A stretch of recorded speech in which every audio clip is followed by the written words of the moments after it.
คุณใจเดี๋ยวมันจะจงแรงในยกเคยนอนนะยกเคยนอนแต่การเทรดด้วยระบบ SMC ICT เทีย CRT ในชิดเจริญจานะอ่ะเจเน่แต่ว่าเน่กูอยู่สับสนแล้วชิเน่กูอยู่แบบมั่วขอสงสัยแบบชั่วเข้าใจตรงให้เดี๋ยวนี่เขาชิดเจริญจาว่าเจ้าอันนี้เขามันยังเบหูเทียทั้งเทียเดี๋ยวนึกมั่วขอชิคือจะเจอนะอย่าเจกูอธิบายโดยรวมเลยเนาะให้เจ้าการเทรดด้วย SMC ICT เทียว่า CRT 呢，就你乱的是空三空 graph，你容易就知道，乱的是空三空 graph，我容易就知道那样。但是嘛，เรารู้แต่ SMC 那么ย่อลงแต่เรารู้แต่ smart money smart money concept นะจะใช้ตัวอย่างแนวคิดแต่ว่าเจ้ามือนะอย่าแนวคิดการวิเคราะห์แต่เจ้ามือนะSMC เนี่ยจะรอดย่อลงแต่เรารู้เนาะพอ ICT เนี่ยอย่า ICT เนี่ยย่อลงแต่เรารู้ให้เตีย inner อย่าinner circle trading อย่า inner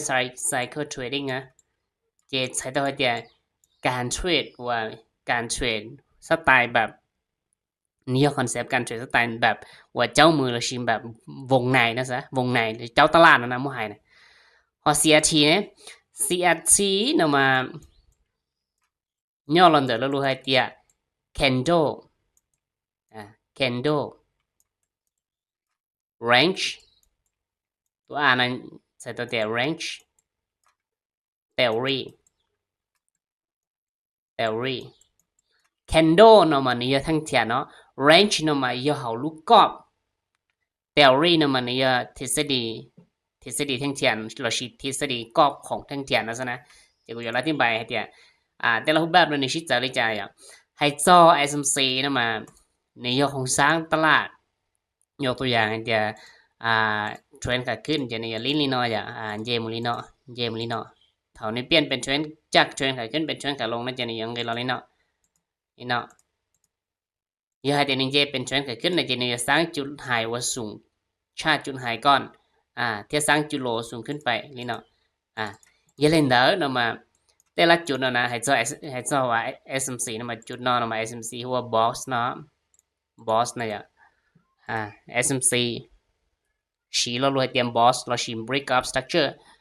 แต่ชิคุยชอบย่อเดี๋ยวกูชอบเตรียม BS นะเสียส่วนนอเรารู้เตรียม boss นึเท่านึมั่วกันถ้ารู้มูลีนอนะเจ boss นะเจอย่าวันหลักๆว่าอยู่ต้องเสียนะเจอีนะเจอย่าเขาน้อย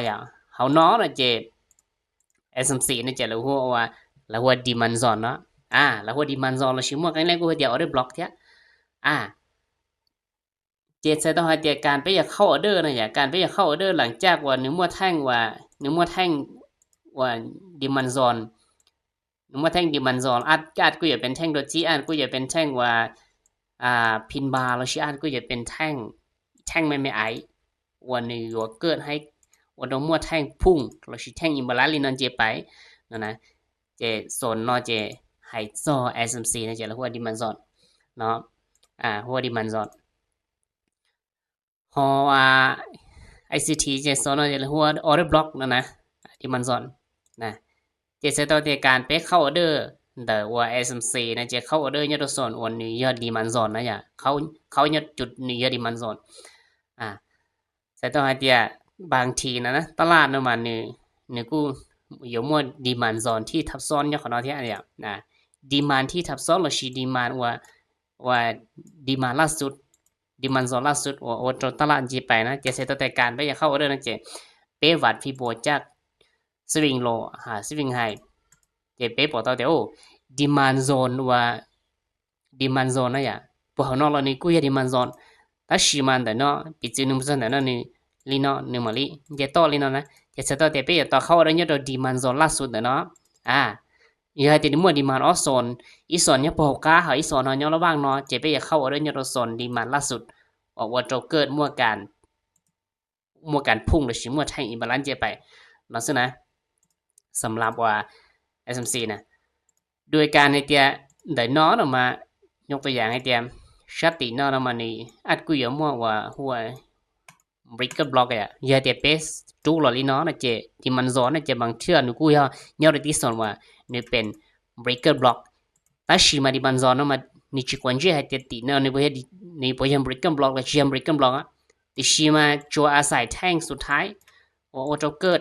มั่วการพุ่งเยไปนะเจต่อเข้าได้ยอดจนได้ซื้อให้เจ้าว่า SMC อ่ะเจนี่มั่วการบอส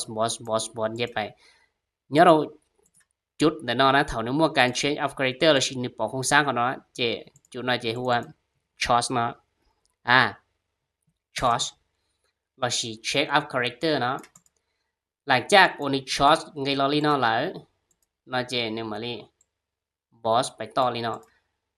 เจนี่ยมั่ว supply zone นะอย่านี่ยมั่ว supply zone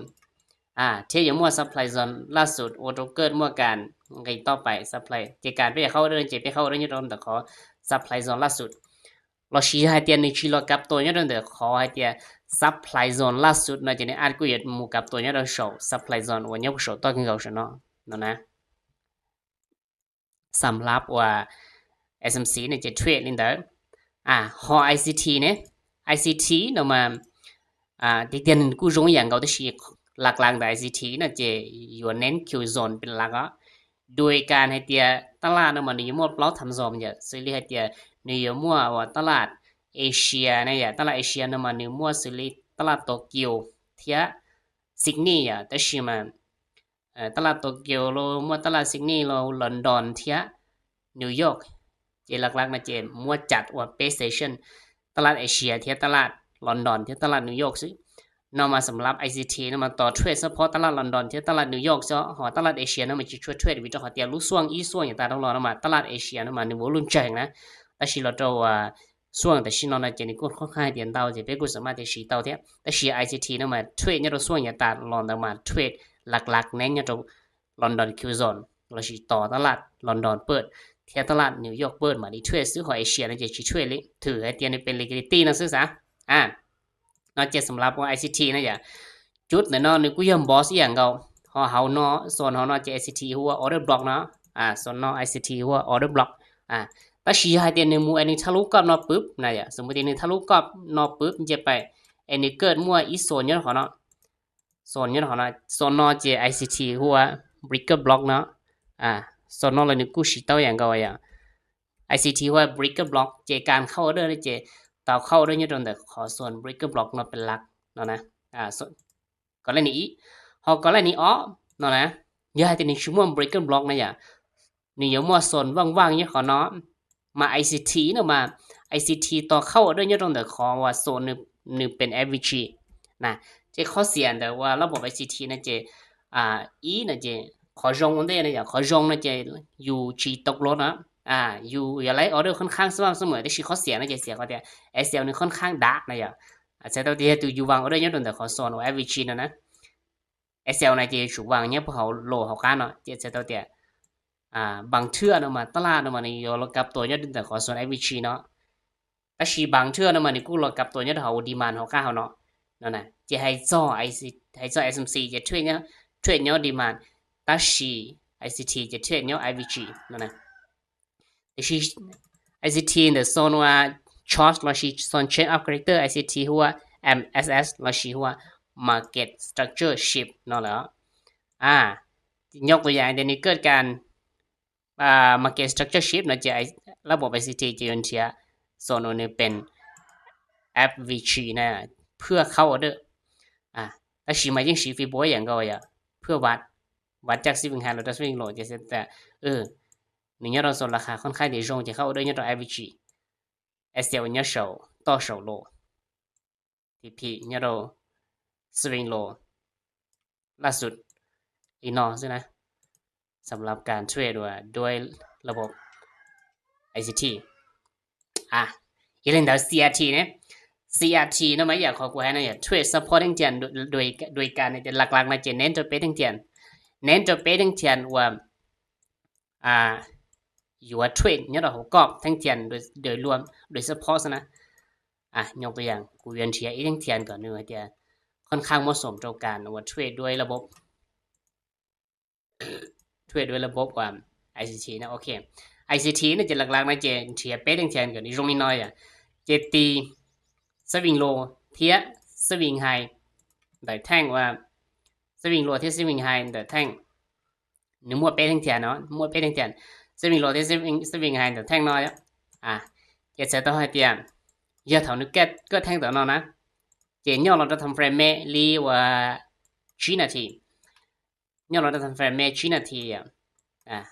ย่อเราจะทำเฟรมเมชีนาทีนะเจใส่ตัวเตีย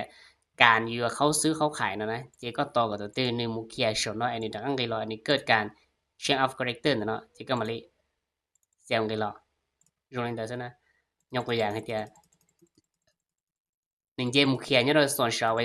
หนึ่งเจมุขเขียเนี่ยเราส่วนชาวจะต่อกับนี้เกิดการ change of character ต่อกับนี้เกิดการ change of character แล้วชีนึกแต่ชิมาภาษาแต่ว่า ICT นั่นมาชื่อว่า change of character ภาษา ICT นั่นมาอยู่หัวว่า MSS ชื่อ ICT นั่นอย่าส่วนน้องนั่นมาระบบว่า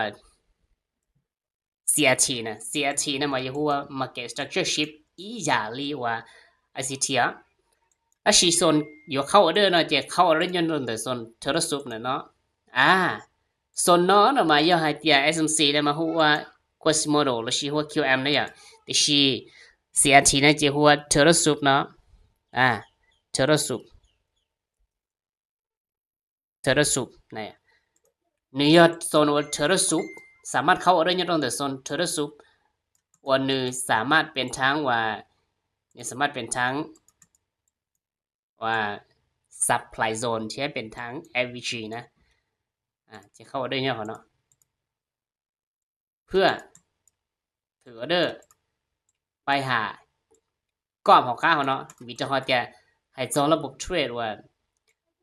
CRT นึงมาเทรดเนี่ยเราลูกกรอบเนาะสิเนี่ยเทรดเนี่ยเราลูกกรอบเนาะสิเนี่ยอย่างเราเช็คว่าไล่หาออเดอร์เนี่ยจะทำในตัวหาออเดอร์ดีเนาะเหรอนะเจในยวงไกลมูลนะส่วนเทคนิคเราชี้ส่วนระบบเทรดน่ะจีใช้ตัวเตียในยวนนอกต่างเลี่ยยังมั่วระบบเทรดวันนอกเทียยังมั่วไกลหัวเดือก็สนาเทียยังมั่วไกลหัวเดือก็เสียใช่ไหมอย่าง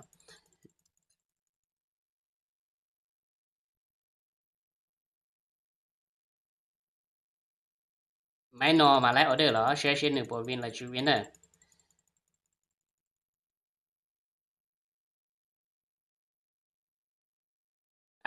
ไฮจอ CRT นะเจทีเดียวนะมันกูมองตอนเราวิธีการจะไปใช้เดี๋ยวชิมาลักๆนะเจขอกูขยันนะเจอย่าขอยุ่งอีกจบเลยในการนำสายเหลียว CRT นะเอชีซัพพกเป๊ะทั้งเทียนเรียนเราซื้อ